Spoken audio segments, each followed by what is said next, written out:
Good morning. Parts of New Westminster have been closed to traffic as crews battle a large fire in a very busy commercial area. Our Greg Harper is live at the scene with the very latest. Greg?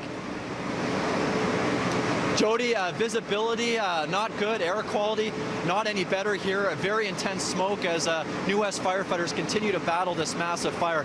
This is what it looks like behind me.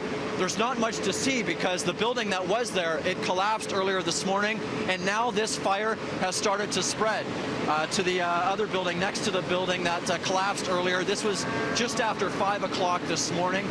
The business there was called Golden Brides, also a shoe repair shop there as well. And when that building collapsed, I can tell you the heat was just unbearable. We all had to back up. It was quite dangerous for some time. And as we come back live, you can see New West firefighters on the aerial ladder trying to get a handle on this fire that has begun to spread. The building, the side of it collapsed as well onto Mackenzie Street. I have just been told as well there is a building on Front Street that has been heavily damaged.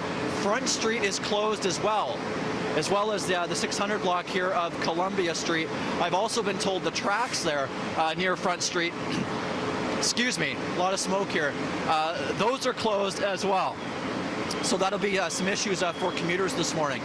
I just spoke to the fire chief with New Westminster Fire Department. He says the fire started on the roof just after 3 o'clock this morning. There were roofers working on it yesterday, and there were propane tanks on the roof. That would explain an explosion that one witness says he heard just after 3 o'clock this morning when this fire first started. So that's the latest. We're going to hear directly from the fire chief later on this morning. Jody? A messy situation ongoing in New Westminster. Michelle McDermott will be by momentarily with an update on how you can avoid that in your morning rush. Thank you very much. Greg Harper reporting live for us this morning. Canadian literary treasure Alice Munro has been awarded the Nobel Prize for Literature. Munro is considered one of the world's greatest living writers of short stories and is already well decorated with accolades. Now she is the 110th Nobel laureate in literature and is only the 13th woman to receive that honor. The 82-year-old lived in Victoria for about 10 years in the 1960s and 70s, where she wrote in the window of Munro's bookstore.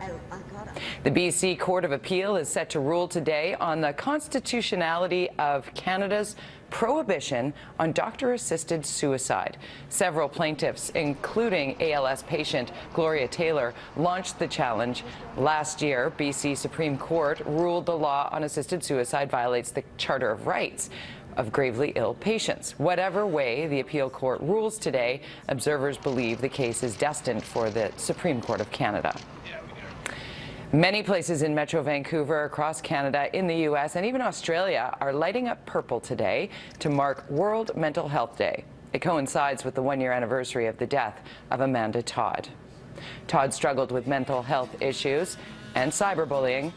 In the year since her death, her mother, Carol, has been an advocate for anti-bullying and now mental health, connecting people across Canada and around the world who were touched by Amanda's story. Carol says she's pleased people are starting to tackle bullying, internet safety, and youth suicide, but more needs to be done. She started the Light Up Purple campaign to promote mental health awareness. Carol spoke of the stigma that persists around discussing mental illness. Mental health is one of those topics that we still don't talk about, that there is still so much need out there for support for people suffering from mental health. It's not an Amanda Todd Day. It's a day that we can share our thoughts and our feelings about mental health awareness. Tonight, Carol will attend a play on social media and internet safety written as a tribute to Amanda Todd before attending a candle lighting at Lafarge Lake in Coquitlam. A search has been called off for a missing boater in the Delta area.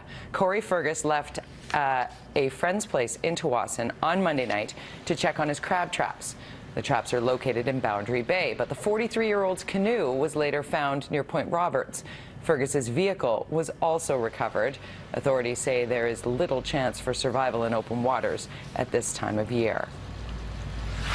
Vancouver has recorded its 14th traffic death of the year. A 72-year-old woman has died from injuries she received after being hit by a car on Monday.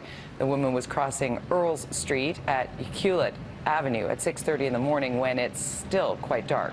She's the second elderly person to die in a fatal accident in the last week. An 84-year-old man passed away after being hit by a truck while allegedly jaywalking across 96th Avenue. The CEO of Rogers Communications is apologizing to wireless customers for Wednesday's major cell phone outage across the country. Rogers, which is the parent company of this station, is still investigating the cause of the issue, but service has been fully restored. All Rogers and Fido postpaid wireless customers will be credited for 1 day of service. Just coming up on 6:37, time to get you up to speed on the world of sports. And for that, we head to the Connected Studios and check in with not only James Cybulski, but also Don Taylor.